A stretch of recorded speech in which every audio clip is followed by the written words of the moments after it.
বিহারে গুলিকাণ্ডে রাজ্যে অভিযুক্তরা আরও ৫ জনকে আটক করল পুলিশ। ইতিমধ্যেই আপনারা জানেন যে সুখবৃষ্টি আবাসন থেকে ৪ জনকে আটক করা হয়েছিল এবং বাইরে থেকে ১ জনকে আটক করা হয়েছিল। আর আনন্দপুরের একটি গেস্ট হাউস থেকে এক মহিলা সহ ৫ জনকে আটক করল পুলিশ। এই মিলিয়ে মোট ১০ জনকে আটক করল এসটিএফ। গাড়ির সূত্র ধরে আনন্দপুর থেকে আটক করা হয় এদেরকে।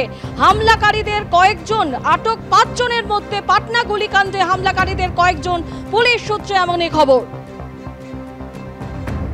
বিহারে গুলিকাণ্ডে ঘটনায় বাংলা থেকে আটক মোট ১০ জন। নিউ টাউনের সাপুরজি সুখবৃষ্টি আবাসন থেকে ৪ জনকে আটক করা হয়, আরেক জায়গা থেকে আটক করা হয় ১ জনকে। অন্যদিকে আনন্দপুরের গেস্ট হাউস থেকে আটক করা হয়েছে এক মহিলা সহ ৫ জনকে।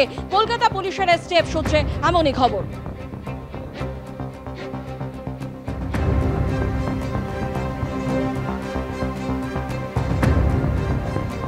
সরাসরি আমাদের প্রতিনিধি সৌমিত্র রায় আমাদের সঙ্গে রয়েছেন। সৌমিত্র, এই ঘটনায় আরো ৫ জনকে পুলিশ আটক করলো। আনন্দপুরের গেস্ট হাউস থেকে এক মহিলা সহ ৪ জনকে আটক করেছে পুলিশ। আর কি খবর রয়েছে তোমার কাছে? সোনালি, দেখো, আমি এই মুহূর্তে সেই গেস্ট হাউসের সামনে রয়েছি। আনন্দপুরের সেই গেস্ট হাউসের ছবি তোমাকে দেখিয়ে দেবো। আমার ক্যামেরা পার্সন সন্দীপ পাল তোমাকে সেই ছবি দেখাবে। এই যে গেস্ট হাউস তুমি দেখতে পাচ্ছ, এই গেস্ট হাউসেই আজকে সন্ধ্যে ঠিক 7:30 নাগাদ এখানে আসে বিহার এসটিএফ। তাদের সঙ্গে ছিল এখানে বেঙ্গল এসটিএফ এবং লোকাল পুলিশ স্টেশন আনন্দপুর থানার পুলিশ আধিকারিকরা এখানে ছিলেন। 7:30 থেকে 8:30 অপারেশন এই যে গেস্ট হাউস, এই গেস্ট হাউসে হয়। গেস্ট হাউসের নামটা তোমাকে আমি বলে দেবো। সেটা হচ্ছে, তুমি দেখতে পাচ্ছ যে এই গেস্ট হাউসের ঠিক যে এই গেস্ট হাউসের সামনে এই মুহূর্তে আনন্দপুর থানার পুলিশ আধিকারিকরা এখন এখানে রয়েছে। প্রচুর পুলিশ আধিকারিক এখানে রয়েছে। গ্রিন এজ রিজেন্সি এই গেস্ট হাউসেই আজকে সন্ধ্যে 7:30 নাগাদ আসেন বিহার এসটিএফের আধিকারিকরা। তার সঙ্গে ছিলেন বেঙ্গল এসটিএফের আধিকারিকরা এবং লোকাল পুলিশ স্টেশন আনন্দপুর থানা পুলিশ আধিকারিকরা। এখান থেকে একজন মহিলা সহ ৫ জনকে আটক করা হয়েছে। এই ৫ জনকে এখান থেকে নিয়ে যাওয়া হয়েছে এবং স্থানীয় যারা বাসিন্দারা রয়েছেন, যারা প্রত্যক্ষদর্শীরা রয়েছেন, তারা যে দাবি করছেন সেটা একেবারে বিস্ফোরক দাবি বলা যেতে পারে। স্বর্ণালী, ঠিক এই যে তুমি গেস্ট হাউস দেখতে পাচ্ছ, এই গেস্ট হাউসের ঠিক উল্টো দিকে যে একটি বহুতল রয়েছে, ওই বহুতলের ছাদ থেকে একজন যে পুরো ঘটনাটা দেখেছেন, তিনি যেমনটা আমাদের সংবাদ মাধ্যমের সামনে যেমনটা দাবি করলেন যে এখানে বেঙ্গল এসটিএফের তরফে আসে, তার সঙ্গে ছিলেন কলকাতা পুলিশ এবং বিহার এসটিএফ। তারা যখন এখান থেকে ৫ জনকে আটক করে নিয়ে যায়, সেই ৫ জনের মধ্যে একজন বলছে যে এখান থেকে তারা গেস্ট হাউসের ওপর থেকে নামানো হয়, পুলিশ নামায়। তাদের মধ্যে একজন ইনজিওর্ড অবস্থায়, তাকে অ্যাম্বুলেন্সে করে এখান থেকে নিয়ে যাওয়া হয়।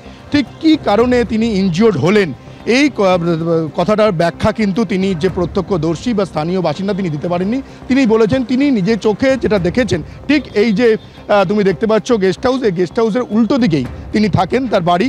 এই মুহূর্তে তিনি যেটা দাবি করলেন যে তিনি দেখতে পেয়েছেন যে এখানে পুলিশ আধিকারিকরা, বেঙ্গল এসটিএফ, বিহার এসটিএফের যারা ছিলেন, তারা যখন এই ৫ জনকে এখান থেকে মহিলা সমেত ৫ জনকে নিয়ে যান, তাদের মধ্যে সেই ৫ জনের মধ্যে একজন ইনজিওর্ড ছিল। তাকে ঠিক এই গেস্ট হাউসের সামনেই একটি অ্যাম্বুলেন্স দাঁড় করানো ছিল, এই অ্যাম্বুলেন্সে করে তাকে নিয়ে যাওয়া হয়। কিভাবে আহত হলেন এই ৫ জনের মধ্যে একজন, কিভাবে আহত হলেন তা সেটাই এখন তদন্ত করে দেখছেন এখানে যারা রয়েছেন। তার ফলে এই যে আহত অবস্থা, তাকে যে এখান থেকে নিয়ে যাওয়া হয়েছে অ্যাম্বুলেন্সে করে, এখানেই কিন্তু একাধিক প্রশ্ন এখানে উঠে যাচ্ছে, কেন তিনি এখানে ইনজিওর্ড হলেন। এবার তোমাকে জানিয়ে রাখি যে বিহার এসটিএফ তার সঙ্গে যে বেঙ্গল এসটিএফ, তারা এখানে যারা অপারেশন চালান, যারা এখানে এসছিলেন, ৫ জনকে আটক করেছিলেন, কিভাবে তারা এই যে আনন্দপুরের যে গেস্ট হাউস, এই গেস্ট হাউসের সন্ধান পেলেন। যেটা পুলিশ সূত্র মারফত জানতে পারা যাচ্ছে যে এই গেস্ট হাউসের ঠিক সামনে যেখানে একটি গাড়ি দাঁড় করানো রয়েছে, তুমি দেখতে পাচ্ছ, তার কিছুক্ষণ আগে এই গাড়িটির ঠিক সামনেই আরও একটি গাড়ি এই গেস্ট হাউসের সামনে দাঁড় করানো ছিল, যে গাড়ির নম্বর প্লেট বিহারের নম্বর প্লেট ছিল। এবং তুমি জানো যে বিহারের পাটনার পারস হাসপাতালে যে ঘটনাটি ঘটেছে, একেবারে হাসপাতালের মধ্যে আইসিইউতে ঢুকে বিচারাধীন বন্দিকে খুন করা হয়েছে। সেই ঘটনাতেই আজ সকালবেলা নিউ টাউনের সাপুরজির সুখবৃষ্টি থেকে ৫ জনকে আটক করা হয়েছে।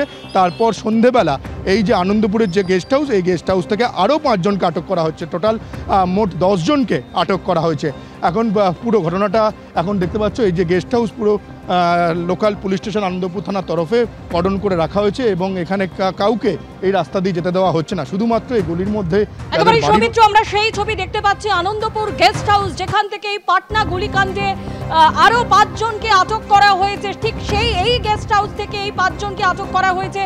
এক মহিলা সহ সেখানে মোট 5 জন ছিলেন।